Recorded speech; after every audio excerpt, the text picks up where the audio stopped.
बाद लगता है उस साधु का श्राप मुझे लग गया है। आज 7वां दिन है और ये देखो मेरे पेट में अत्यधिक पीड़ा हो रही है। जाओ, आज से ठीक 1 सप्ताह के पश्चात तुम्हारे पेट से मूसल ही उत्पन्न होगा, जो तुम्हारे वंश के विनाश का कारण बनेगा। इस पीड़ा से मुझे मुक्त करो मित्र, मुक्त करो।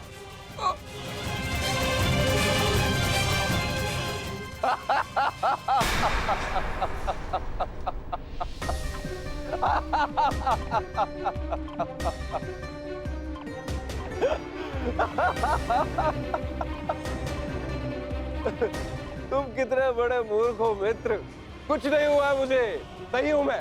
कहा था ना मैं, वो साधु एकदम पाखंडी है।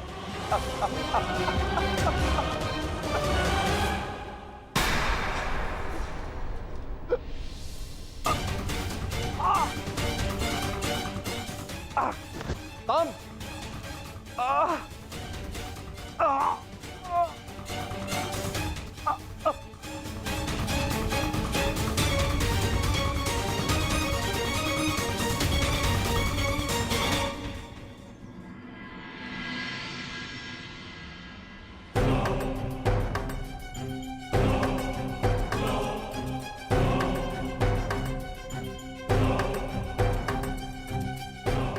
बड़ी विचित्र घटना घटी है वासुदेव।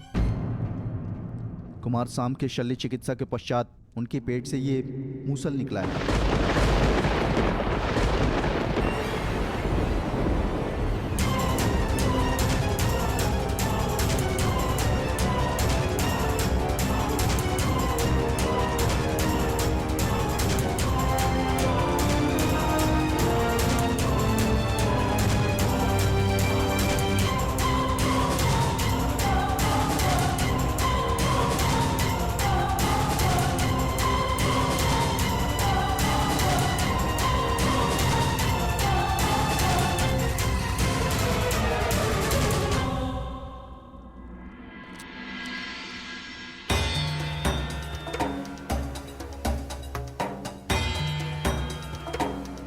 कुमार अब स्वस्थ हैं बलभद्र।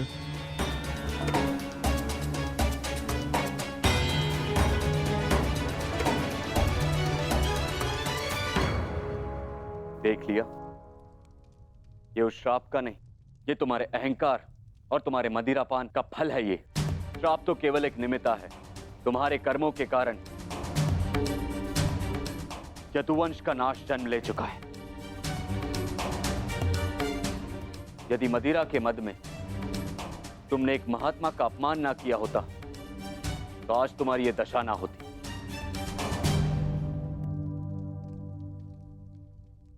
अब कुछ नहीं हो सकता था।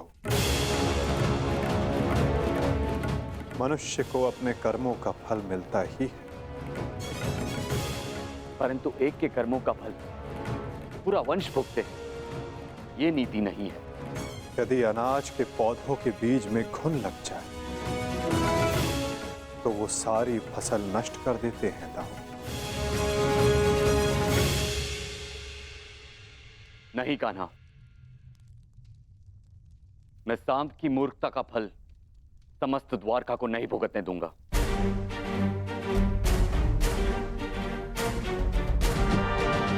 आप इस मूसल का क्या करेंगे दाऊ? श्राप था कि मदिरा पान के कारण द्वारका का नाश होगा। मैं आज ये घोषणा करता हूं कि समस्त द्वारका में किसी भी प्रकार का मद्य का उत्पादन, सेवन या बिक्री वर्जित है।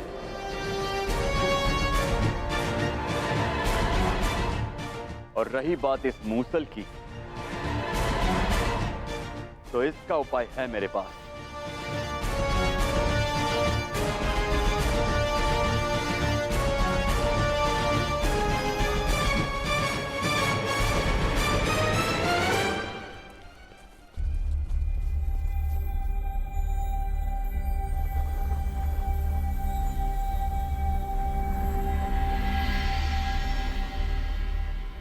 आपके आदेशानुसार मूसल की भस्म बना दी गई है बालभद्र। इसे द्वारका के समुद्र तट पे बहा दो।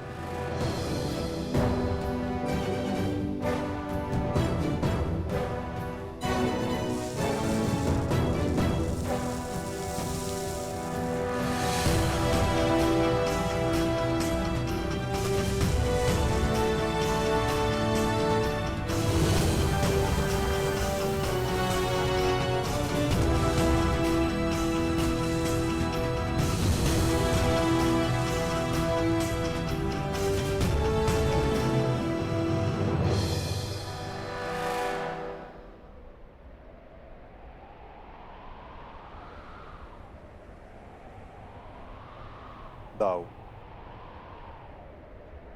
हमारे कर्म ही हमारी नियति निर्धारित करते हैं, केवल साम के कर्म ही नहीं।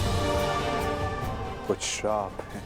मैं तुम्हें श्राप देती हूँ कि जिस प्रकार तुमने मेरे कुल का अंत किया है, उसी प्रकार तुम्हारे कुल का अंत भी होगा।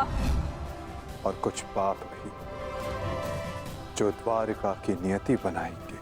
चक्रवात से घर के धराशायी होने का भय हमेशा रहता है कृष्णा। इसका अर्थ ये नहीं कि मनुष्य अपने घर की नींव सुदृढ़ ना करे।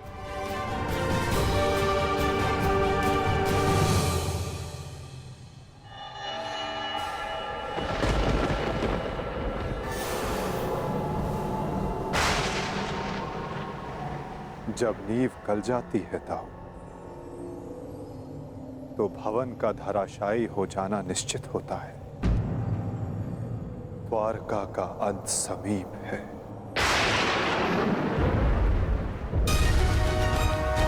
नहीं कान्हा, मेरे रहते हुए ऐसा नहीं होगा।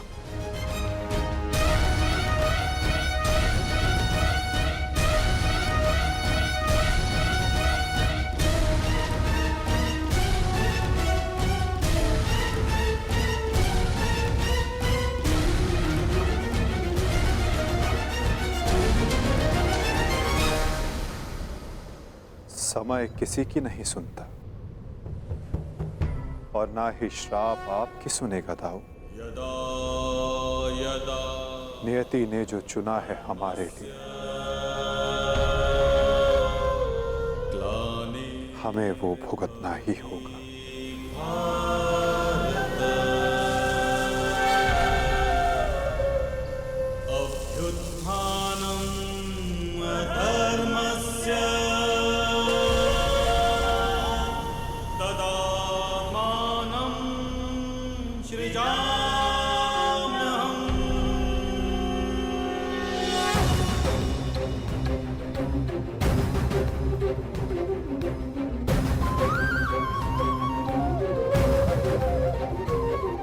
हर एक सरकंडे में एक आहुति छिपी है दाऊ। किसी की मृत्यु तो किसी की मुक्ति।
मेरा स्वप्न है कि हस्तिनापुर में एक गुरुकुल हो, जहां पर बालकों की भांति बालिकाएं भी युद्ध शिक्षा में पारंगत हों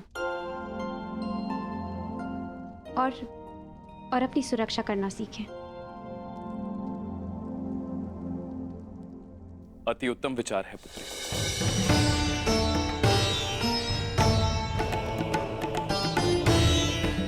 प्रणिपात, प्रणिपात, प्रणिपात।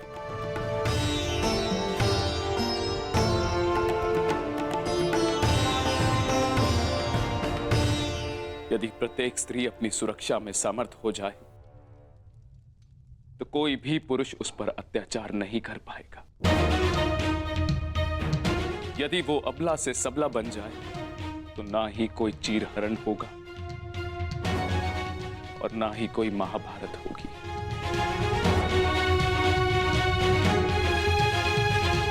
ज्येष्ठ पिताश्री, आपने स्मरण किया?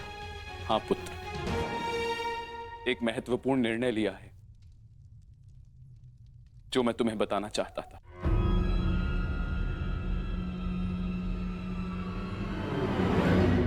गांधारी, जीवन का हर चरण देख लिया पुत्रों, परंतु अब वानप्रस्थ करके संन्यास ग्रहण करने का समय आ गया है।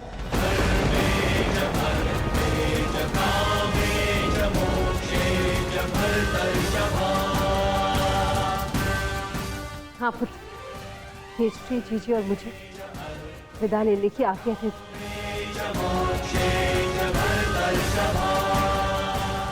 प्रस्थान?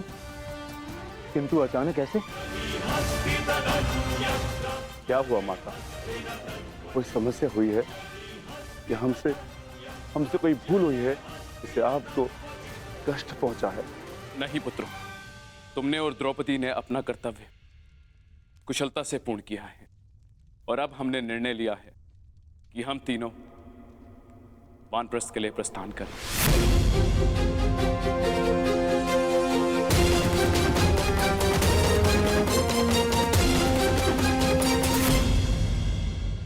कि हम तीनों वानप्रस्थ के लिए प्रस्थान करें।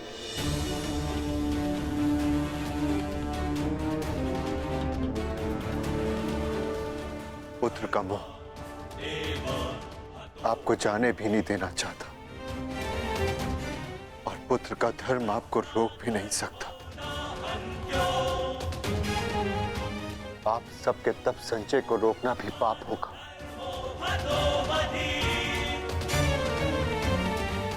आदेश दीजिए ज्येष्ठ पिताश्री, व्यवस्था हो जाएगी। पुत्र, मुझे तुम पर गर्व है।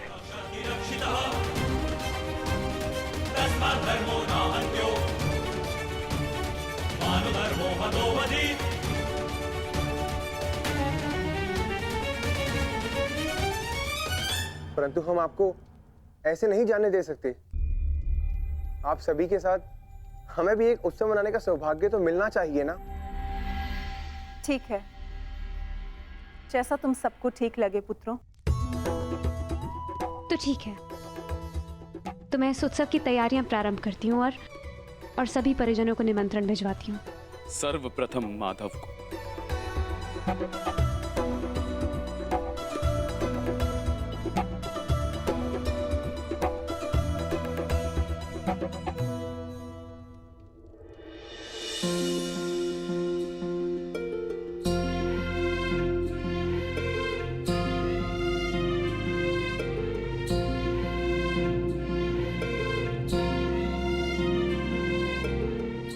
सखी ने निमंत्रण दिया है, स्वीकार करना।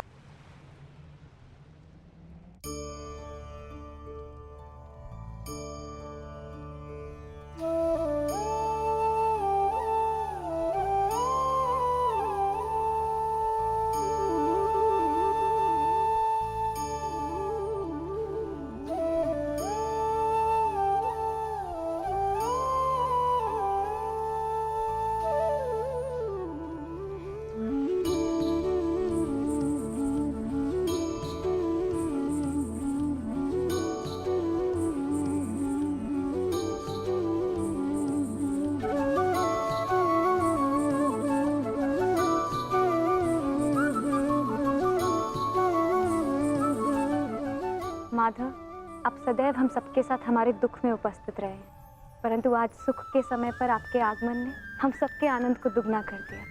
मेरी सखी मुझे निमंत्रण दे और मैं न आऊं?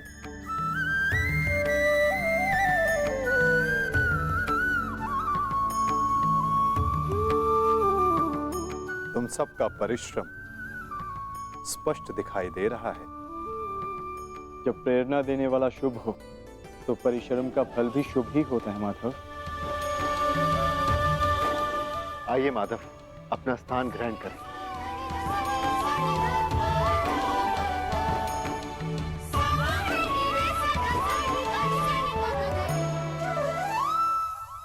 सांब के साथ जो हुआ, हमें उसका समाचार मिला माधव। हमें उसका खेद है।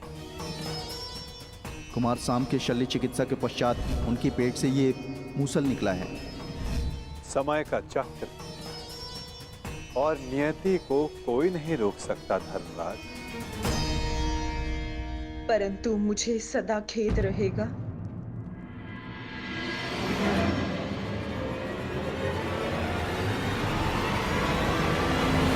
ये नियति मेरे ही श्राप के कारण आई है वासुदेव।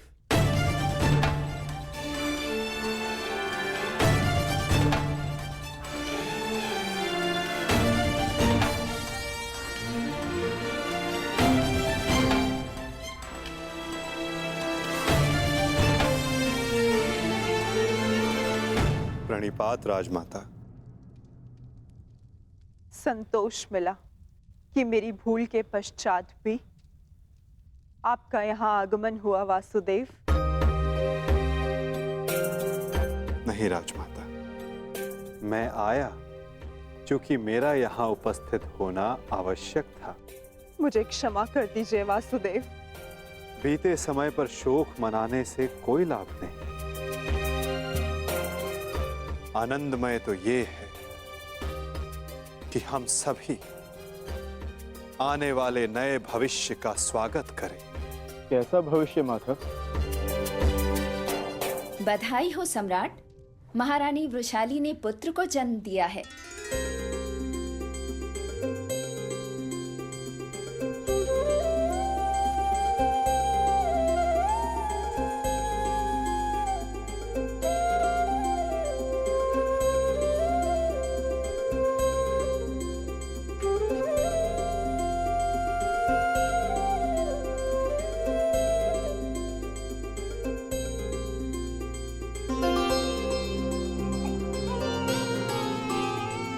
इसकी आंखों में इसके पिता की भांति तेज कल्याण हो। बुआ श्री,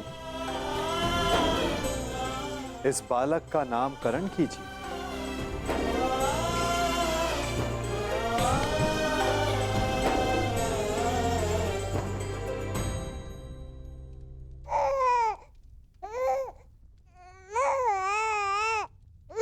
नहीं माधव, ये कार्य आपका है।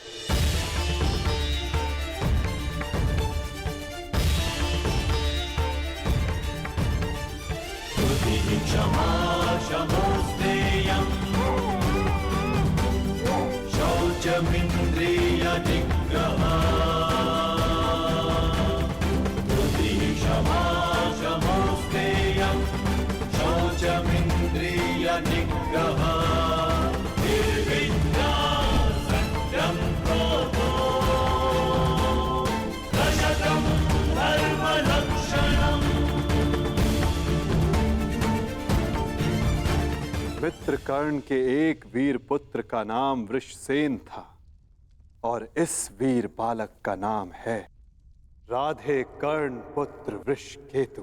वृषकेतु, वृषकेतु, वृषकेतु।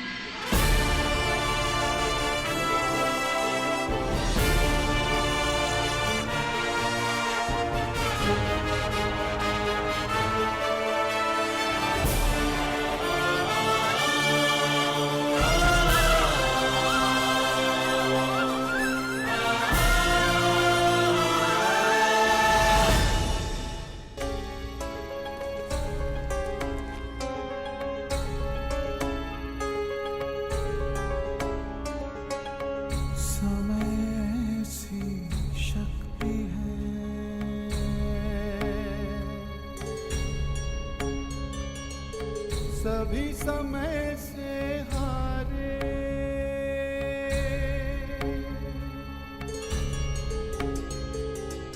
समय सी शक्ति है। सभी समय से हारे, राजा हो या सभी बनते रहे बेचारे। समय बड़ा महान है इस जग में, समय बड़ा महान, समय बड़ा महान है इस जग में, समय बड़ा महान,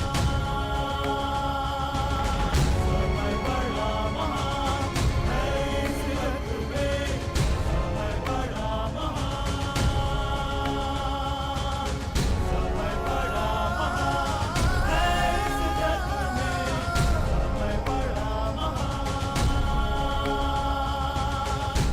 18 वर्ष पश्चात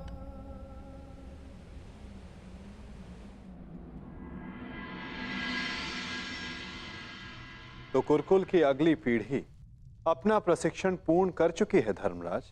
जी माधव,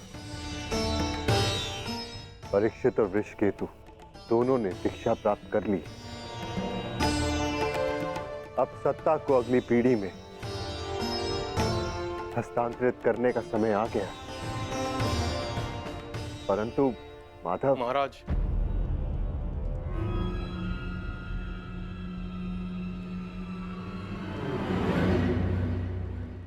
कहो। एक दुखद समाचार है महाराज।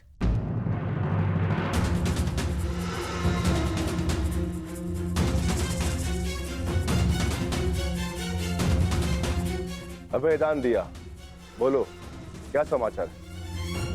राजमाता कुंती। क्या हुआ है माता कुंती को?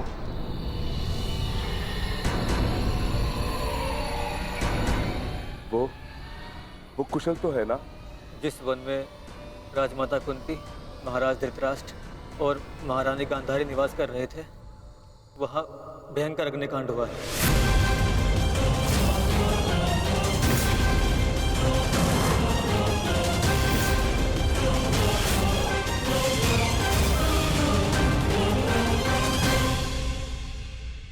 और वो तीनों जलकर भस्म।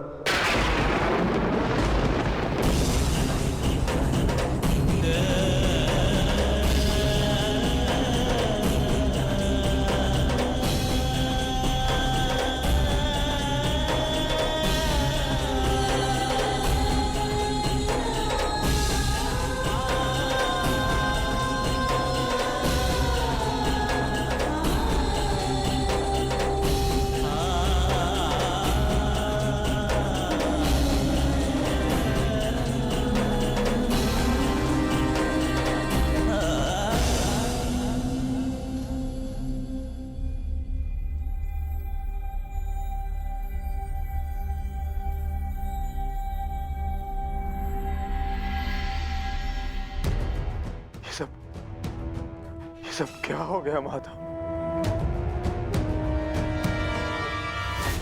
अचानक इस बात क्या हो गया?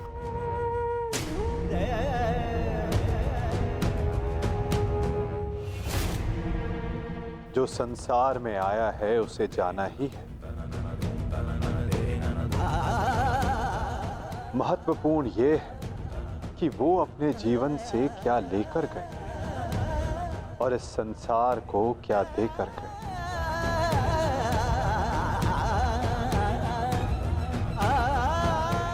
एक वृक्ष की जब पत्तियां झड़ती हैं तो वो वृक्ष पत्तियों के झड़ने का शोक नहीं मनाता, अपितु नई पत्तियों का स्वागत करता है, नवजीवन को आगे बढ़ाता है।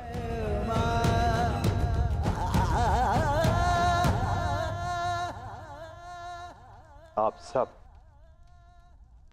स्वयं को संभालिए।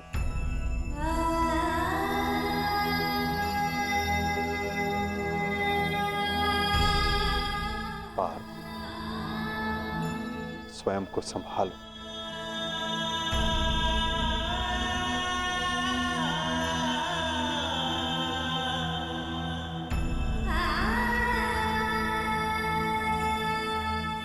धर्मराज, आपने अपना हर कर्तव्य, हर उत्तरदायित्व कुशलतापूर्वक पूर्ण किया है और परिवर्तन का जो वचन आपने दिया था उसे भी पूर्ण किया। और अब ये समय दुख मनाने का नहीं, अपितु अपना उत्तरदायित्व पूर्ण करने का है धर्मराज।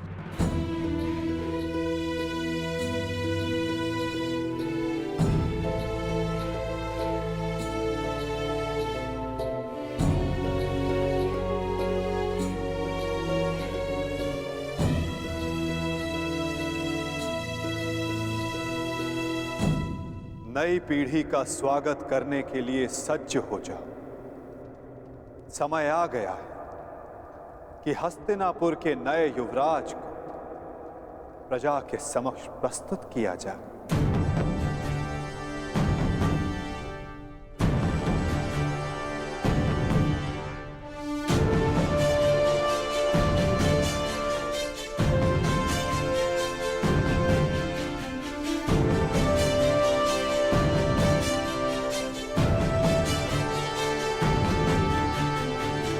समय आ गया है कि हस्तिनापुर की ये सभा कुरुवंश की आने वाली नई पीढ़ी का स्वागत करे।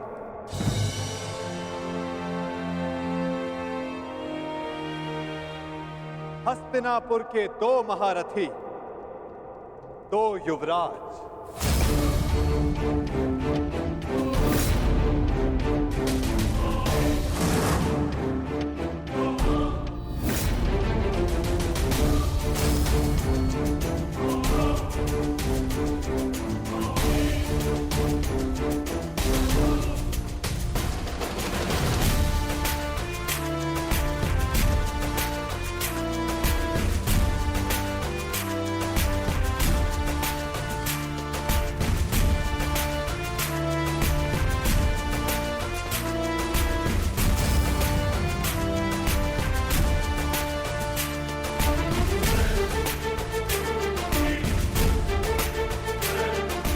जिन्हें पांडवों ने स्वयं अपनी युद्ध कला के ज्ञान से प्रशिक्षित किया है, जिन्हें महाधनुधर अर्जुन ने धनुर्विद्या सिखाई,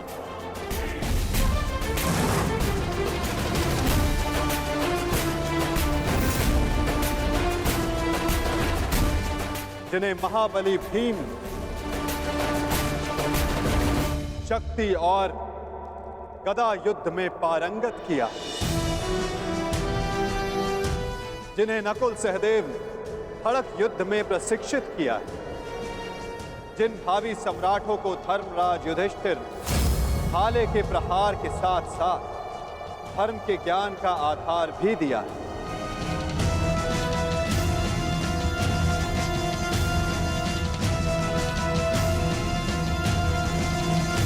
अब भारत के नए शासक तैयार हो चुके हैं। धर्म स्थापना के लिए नई पीढ़ी सज्ज हो चुकी है।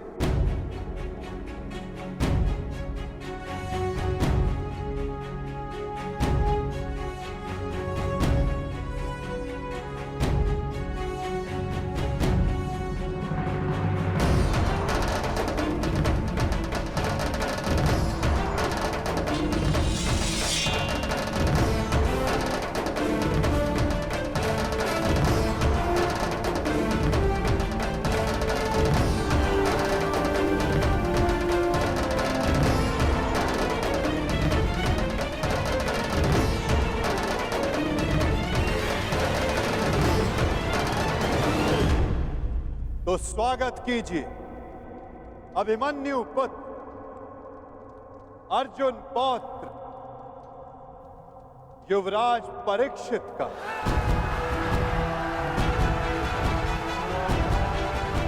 युवराज परीक्षित की, युवराज परीक्षित की, युवराज परीक्षित की, युवराज परीक्षित की।